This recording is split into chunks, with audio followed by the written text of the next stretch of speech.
200 emplois supprimés et le site de Vénissieux fermé. Les employés du transporteur Maury Ducrot sont encore sous le choc.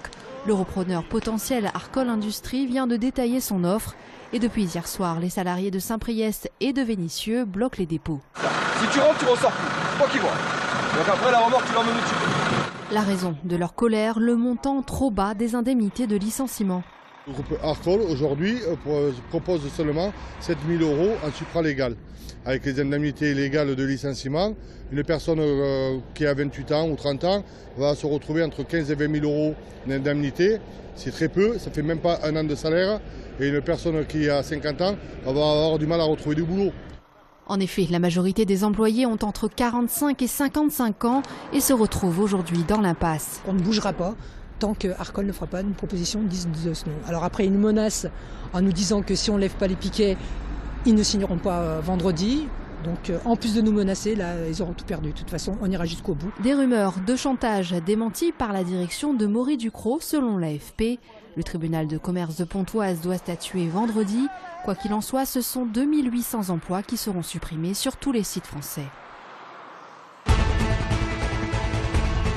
Le président chinois Xi Jinping pourrait effectuer une visite de 2 jours à Lyon entre les 23 et 30 mars prochains, c'est-à-dire tout juste entre les 2 tours des prochaines élections municipales. Un petit coup de pouce pour Gérard Collomb, qui depuis plusieurs années ne cesse de mettre en avant le partenariat entre la Chine et la ville de Lyon.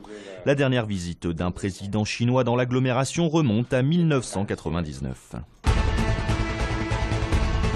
Il n'y aura donc pas eu de miracle. La courbe du chômage ne s'est pas inversée en 2013. Dans le Rhône, le nombre de demandeurs d'emploi a même encore progressé de 0,7% au mois de décembre. C'est l'une des plus fortes hausses enregistrées en Rhône-Alpes, la région qui compte désormais 301 807 chômeurs. Petite consolation, le chômage des jeunes, il s'est stabilisé ces 8 derniers mois. À partir du 1er janvier 2015, le département du Rhône ne comptera plus 54, mais seulement 13 cantons. Un redécoupage qui s'inscrit dans le cadre de la réforme des collectivités territoriales. Objectif rééquilibrer au mieux les bassins de population, et ce, alors même que se met en place la métropole de Lyon. Vous aviez quand même le canton de Montsol avec en gros 4000 habitants et le canton de Mézieux avec en gros 50 000 habitants. Donc là c'est terminé. Le projet actuel, mais qui a toute chance d'être avalisé, le plus petit canton en termes d'habitants c'est Tarare avec 26 500 à peu près. Et le plus gros c'est Jonas avec 38 000. Notez que dès le mois de mars 2015, des élections pour élire 13 binômes hommes-femmes seront organisées. Et si Villefranche devrait devenir le chef-lieu, sachez que le siège du département, lui, devrait rester à Lyon. Les grands moyens comme la surveillance par hélicoptère n'ont pas suffi à enrayer le phénomène. Les cambriolages ont explosé dans le Rhône en 2013. On en a compté plus de 15 000, soit une hausse de 26%, principalement en zone urbaine et dans Lyon intramuros. Il y a plus de population, il y a effectivement des cibles multiples. Et à partir de là, ça facilite les infractions sérielles. Vous pouvez, dans certains immeubles, intervenir malheureusement dans des immeubles qui sont parfois un peu désertés, dans 2, 3 ou plus appartements qui peuvent être cambriolés à la suite. Je sors d'une grosse blessure, mais en moi j'avais encore cette envie de jouer, encore envie d'apporter.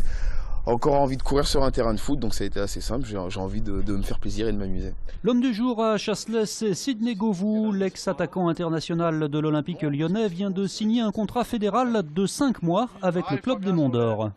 Lyon, j'aurais peut-être pu finir la saison avec la réserve, mais je ne voyais pas l'intérêt pour moi, je préfère venir ici et avoir un côté un peu plus relâché, en même temps me faire plaisir tous les week-ends, parce qu'à Lyon je ne jouais pas forcément les week-ends quand les pros redescendaient, donc voilà, j'ai trouvé ça, l'alternative très bonne pour moi. Sidney Govou rejoint donc un autre ancien lyonnais, Ludovic Giuli, à Chasselas, après le beau parcours du club en Coupe de France.